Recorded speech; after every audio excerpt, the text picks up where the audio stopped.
मध्य प्रदेश के चयनित लाभार्थियों से वर्चुअल संवाद कार्यक्रम का भोपाल में शुभारंभ मुख्यमंत्री शिवराज सिंह चौहान ने परंपरागत कन्या पूजन से किया।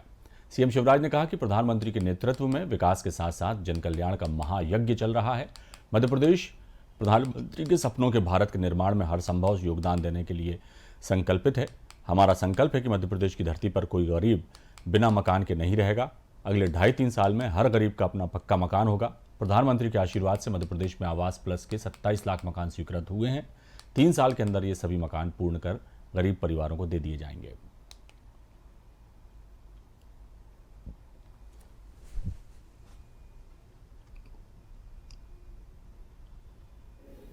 प्रधानमंत्री बदल गए, प्रधानमंत्री मोदी जी बन गए तो भारत को देखने की नजर बदल गई। भारत का मान, सम्मान और शान पूरी दुनिया में बढ़ाने का काम किया हमारे प्रधानमंत्री श्रीमान नरेंद्र मोदी जी ने। सभी क्षेत्रों में भारत का जैसा विकास हुआ है। कई बार मैं सोचता हूं कि एक आदमी में इतनी क्षमता होती कैसे है।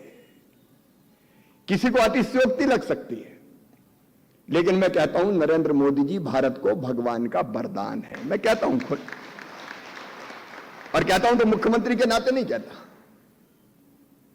राजनीतिक दल के कार्यकर्ता के नाते नहीं कहता, मैं भारत के नागरिक के नाते यह बात करता हूं, क्योंकि एक व्यक्ति में इतनी क्षमता, बिना थके, बिना रुके, दिनों रात केवल काम काम और काम, एक दिन छुट्टी नहीं ली। एक दिन छुट्टी नहीं ली भारत के प्रधानमंत्री ने। लगातार देश की बेहतरी के लिए और बेहतर कैसे और अच्छा कैसे, मैं उनको कहता हूं man of dynamic ideas Modi, man of dynamic ideas. उनके पास अगर बैठो तो एक के बाद एक अद्भुत आइडियाज निकलते चले आते हैं, और ऊपर से तो कठोर दिखते हैं, कई बार कुछ लोगों को लगता है, लेकिन अंदर से कितने संवेदनशील है, इसकी एक घटना सुनाता हूं मैं आपको। मध्य प्रदेश राज्यसभा के लिए बीजेपी उम्मीदवार सुमित्रा वाल्मीकि और कविता पाटीदार के नाम की घोषणा पर गृह मंत्री नरोत्तम मिश्रा ने कहा कि भाजपा की कथनी और करनी ये है, हमारे नेतृत्व को देखिए, सिर्फ कहते नहीं करके दिखा दिया, ये भाजपा है। भाजपा में कार्यकर्ता अगर ईमानदारी और निष्ठा से काम करता है तो उड़ान की अपार संभावना है। वहीं कमलनाथ के हिंदू वाले बयान पर गृहमंत्री ने कहा कि कमलनाथ हिंदू होने पर बार बार साक्ष्य क्यों दे रहे हैं, लेकिन वो ज्ञानवापी मामले पर चुप हैं। कथनी और करनी को देखिए और हमारे नेतृत्व को देखिए, विचार देखिए। दीनदयाल जी श्रद्धेय का विचार, अंत्योदय, अंत के व्यक्ति का उदय। ये सिर्फ कहते नहीं है, माननीय मोदी जी ने, अमित शाह जी ने, नड्डा जी ने, शिवराज जी ने, बीडी भाई ने करके दिखा दिया। अंत के व्यक्ति का उदय, सुमित्रा वाल्मीकि जी, अंतिम छोर का व्यक्ति शिखर की सदन में, ये भाजपा है। हमारी बहन कविता पाटीदार, ये एक पार्षद रही हैं, एक जिला पंचायत में रही हैं, वो सर्वोच्च सदन के लिए जा रही हैं। ये गौरव की बात है हर कार्यकर्ता के लिए। यह सिर्फ कार्यकर्ता अगर ईमानदारी से, निष्ठा से, एकाग्रता से काम करता है तो भारतीय जनता पार्टी में उड़ान की अपार संभावना है। स्वाभाविक रूप से उन्हें बार बार प्रमाण देना क्यों पड़ रहा है, यही तो संदिग्ध की बात है। ये वही कमलनाथ जी है ना, जो अभी ज्ञानव्यापी पे चुप है ना। हर जगह चुप रहे वो, सिखदंगों पे चुप रहे वो, कश्मीर पे चुप रहे जब पलायन हुआ हिंदुओं का। ये सिर्फ इसीलिए करना पड़ता है कि ये तुष्टीकरण की राजनीति करते हैं। ये राजनीति में स्वाभाविक रूप से सुविधाभोगी हिंदू हैं, और इसलिए कमलनाथ जी को ये सब बार बार सफाई देनी पड़ रही। नेता प्रतिपक्ष गोविंद सिंह की सुरक्षा वाले बयान पर गृहमंत्री नरोत्तम मिश्रा ने कहा कि नेता प्रतिपक्ष को जैसी सुरक्षा चाहिए वैसी दी जाएगी। गोविंद सिंह जिसका नाम बताएंगे उसे सुरक्षा में तैनात करेंगे। आपको बता दें कि नेता प्रतिपक्ष ने सीधे आरोप लगाते हुए कहा कि उनकी सुरक्षा में लापरवाही बरती जा रही है और जो प्रोटोकॉल मिलना चाहिए वो नहीं दिया जा रहा। उनका पद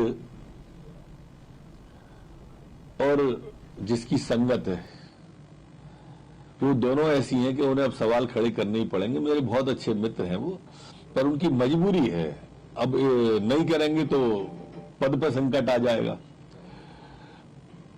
कद बढ़ाना सही, पर पद तो बड़ा है उनका, और स्वाभाविक रूप से उनको पद से मोह भी होगा। इस उम्र की औलाद है। सुरक्षा जैसी वो तो बताएं, मुझे तो लिखा नहीं है, पर जैसी बताएंगे वैसी हमारी जिम्मेदारी है। बताएं वो कौन सी चाहिए, हम दे देंगे उन्हें। कौन व्यक्ति चाहिए, व्यक्ति का नाम बता दें, हम उसी व्यक्ति को कर देंगे। राजधानी भोपाल के बाद अब इंदौर में मुख्यमंत्री शिवराज सिंह चौहान ठेला चलाएंगे। इस दौरान सीएम शिवराज गोद ली गई आंगनबाड़ी के बच्चों के लिए किताबें और खिलौने भी एकत्रित करेंगे। वे लोधीपुरा गली नंबर 1 से शीतला माता बाजार तक घूमेंगे। इसके साथ ही वो कोरोना में माता या पिता को खो चुके बच्चों से भी संवाद करेंगे। बता दें कि इंदौर में कुल 1839 आंगनबाड़ी हैं, जिनमें से अब तक समाज सेवी 1.25 करोड़ दान कर चुके हैं। आम लोगों के साथ साथ जनप्रतिनिधि और अधिकारियों ने भी इन्हें गोद ले रखा है। कलेक्टर और सांसद ने भी एक आंगनबाड़ी गोद ली है। इसके पहले राजधानी भोपाल में बेहद ही ये अभियान सफल रहा था। शहर की 1800 आंगनबाड़ियों के लिए करीब 10 ट्रक भरकर खिलौने मिले थे भोपाल में।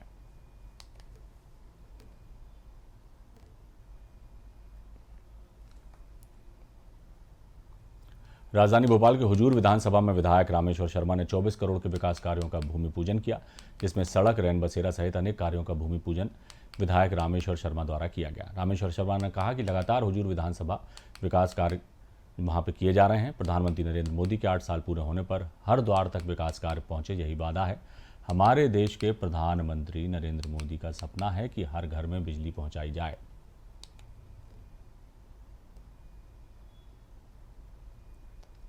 विकास कार्य में धन की कमी नहीं आने दी जाएगी, यही वादा है हमारे मुख्यमंत्री शिवराज सिंह चौहान जी का। यही वादा है भारत के प्रधानमंत्री आदरणीय नरेंद्र मोदी जी का। हर द्वार तक विकास पहुंचे, ये हमारी जवाबदारी है।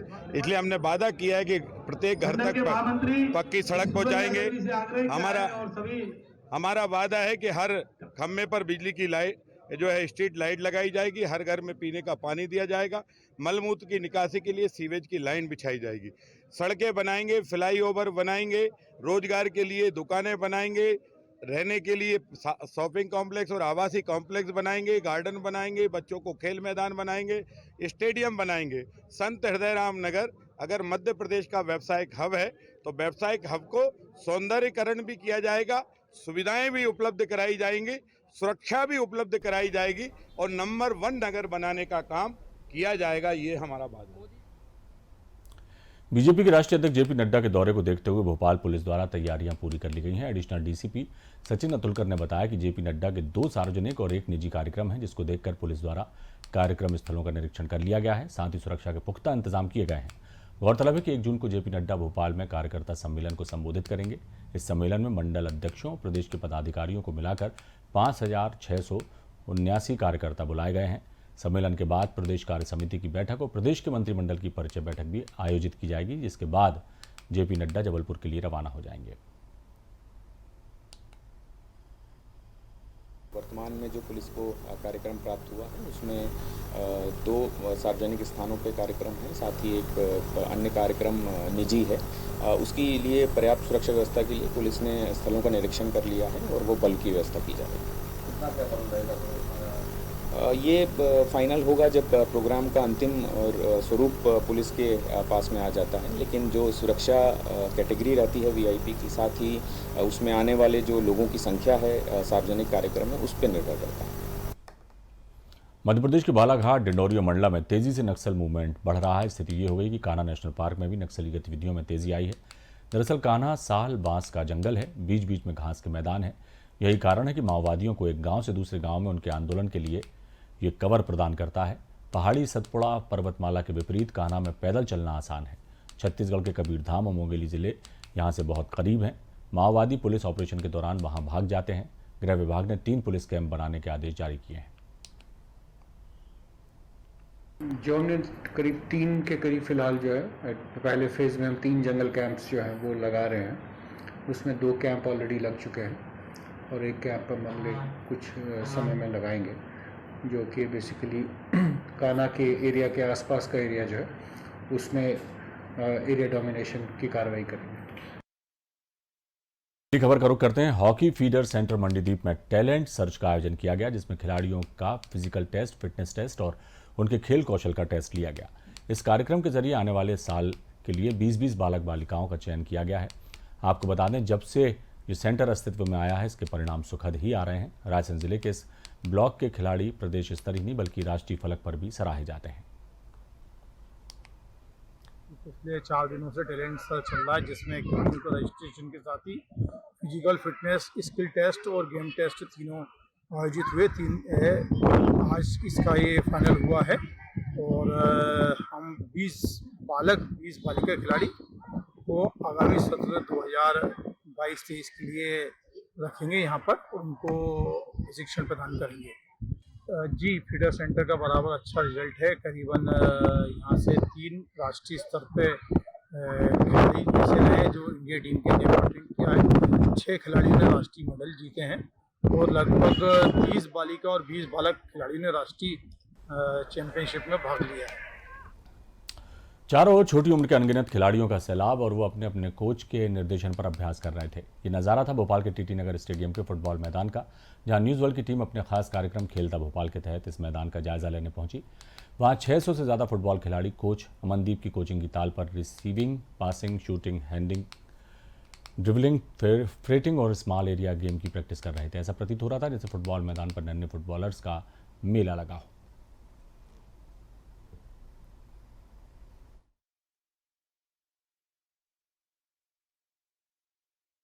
समर कैंप में हमारे पास 645 बच्चे अभी आ रहे हैं जो फुटबॉल के लिए आ रहे हैं केवल, और हर एज ग्रुप का बच्चा है। बच्चों में एक अलग सी जागरूकता है, फुटबॉल खेलना चाहते हैं, नए नए स्किल सीखना चाहते हैं, रोज आके कुछ ना कुछ पूछते हैं। इस बच्चों में हम लोग स्पीड डेवलप कर रहे हैं। अगर हम ट्रेनिंग की बात करें तो हम बच्चों में speed, endurance, ball movement, ball touches, basic skill से हम बच्चों को फुटबॉल की स्किल सिखा रहे हैं, ताकि वो अगर आगे जाके कहीं स्टार्ट करें, खेलना चाहें तो वो और अच्छे से खेल पाए। क्योंकि अगर उनका बेसिक अच्छा होगा तभी वो आगे टेक्निक्स पे ध्यान दे सकते हैं। अगर उनका बेसिक नहीं होगा तो वो नहीं खेल सकते। इसलिए हम लोग बेसिक से ट्रेनिंग स्टार्ट करें। राजधानी भोपाल के इंटरनेशनल पब्लिक स्कूल से साल 2015-16 में अपनी 12वीं तक की शिक्षा प्राप्त की, जिसके बाद सिविल सेवा की तैयारी में व्यस्त लिपि नागयाच ने देश में 140वां स्थान प्राप्त किया है। बता दें कि इंटरनेशनल स्कूल के लिए ये बहुत ही हर्ष का विषय है कि उनके विद्यालय में अध्ययन करने वाली छात्रा ने देश में अपना और अपने स्कूल का नाम रोशन किया। न्यूज़ वर्ल्ड की टीम ने जब लिपि नागयाच से बात की तो उन्होंने बताया, मैंने इंटरनेशनल पब्लिक स्कूल से शिक्षा ग्रहण की है और ये मेरे लिए बहुत ही सुखद अनुभव रहा।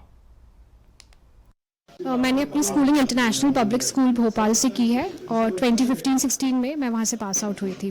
तैयारी मैंने अपने कॉलेज टाइम से शुरू कर दी थी और उसी हिसाब से मैंने अपने सब्जेक्ट्स भी चूज़ किए थे। तो 2016-17 से मैंने अपनी प्रिपरेशन स्टार्ट कर दी थी।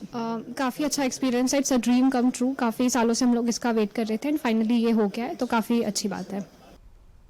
कवर्धा के सभी धान खरीदी केंद्रों का भौतिक सत्यापन किया जा रहा है। इस बीच पंडरिया ब्लॉक के कुम्ही धान केंद्र में हेराफेरी का भी मामला सामने आया।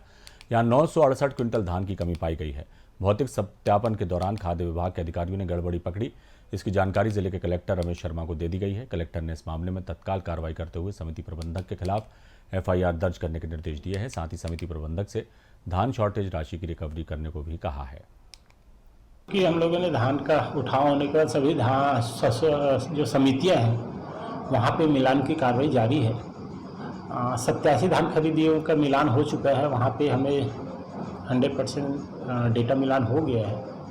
कल एक समिति में हमारे पास मामला सामने आया है कि उनके यहाँ जो एक लगभग 950 क्विंटल के आसपास धान जो है शॉर्टेज मिला है और सोसाइटी में कोई धान उपलब्ध नहीं है। तो उसको देखते हुए उनके विरुद्ध में एफआईआर दर्ज कराते हुए वसूली की कार्रवाई करने के निर्देश।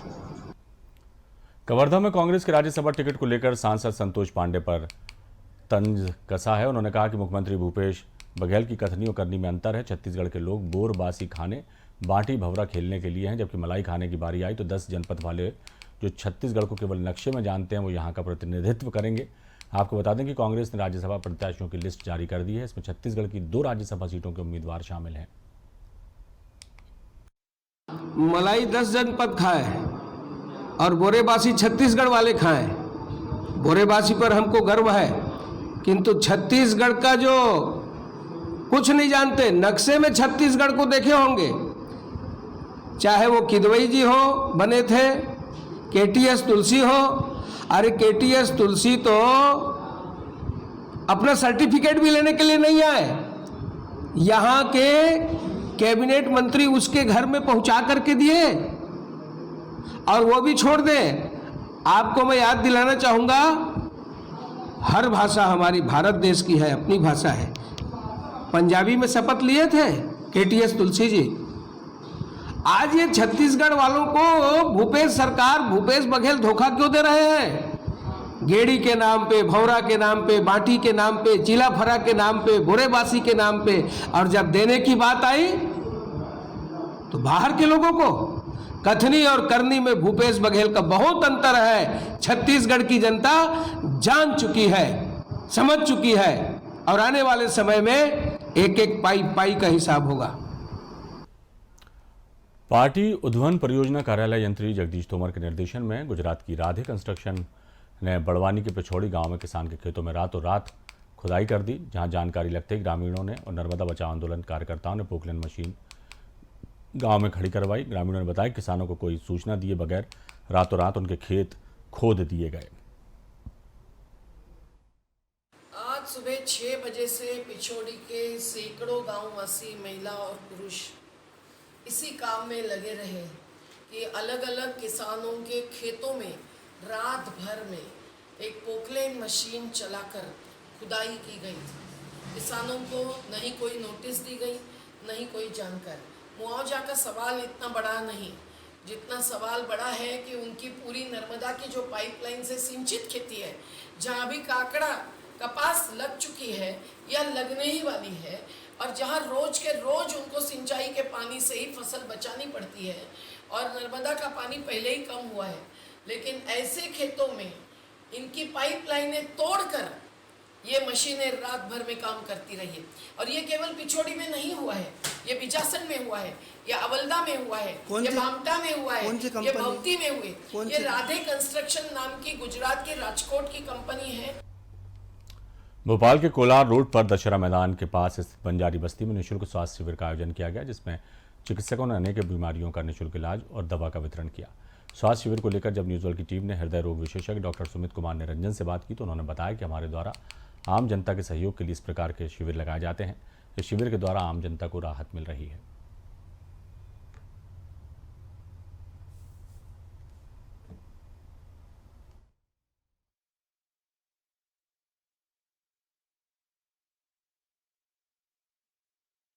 एक निःशुल्क शिविर रखते हैं, जिसके अंदर में एक जितना भी मुझे एक फिजिशियन के हृदय रोग विशेषज्ञ के नाते जानकारी है, तो मैं देख रहा हूं मरीजों को, उनको जांचें, उनको सलाह दे रहा हूं अपनी तरफ से। और ये जो जांचें हैं, उपचार हैं जो हमसे जुड़े हुए, जहां पर हम अमूमन जाते हैं, सामान्यतः काम कर रहे हैं, उन अस्पतालों में इन जो जांचें और इलाज में लिख रहा हूं उस पर कर छूट मिलेगी, और जो कि स्वाभाविक है। और मैं जो देख रहा हूँ वो एकदम ही निःशुल्क है। जो मेरी परामर्श है, जो मेरी सलाह है, जो मैं परीक्षण कर रहा हूँ यहाँ पर, वो एकदम निःशुल्क है। अभी तक हमने ये शुरू किया था, हमने योजना तो 10 बजे की थी, पर 11 साढ़े 11 बजे, वो तो स्वाभाविक सी बात है, थोड़ा तो समय विलम्ब से शुरू हुआ है कार्यक्रम। अभी तक हमने 5 से आई थिंक 5-6 मरीजों को अभी देखा है शुरुआत में। शाम को अभी हमने 2 बजे तक का प्लान किया है। वो समय हम इसीलिए देते हैं 11 से 2 का, कि भाई लोग समय अनुसार आ जाएं। बाकी जितने लोग आते जाएंगे, तो हम तो जब तक मरीज आते जाएंगे, हमारा जो धर्म है, एक डॉक्टर, एक चिकित्सक होने के नाते हम देखते जाएंगे जब तक मरीज आते जाएंगे।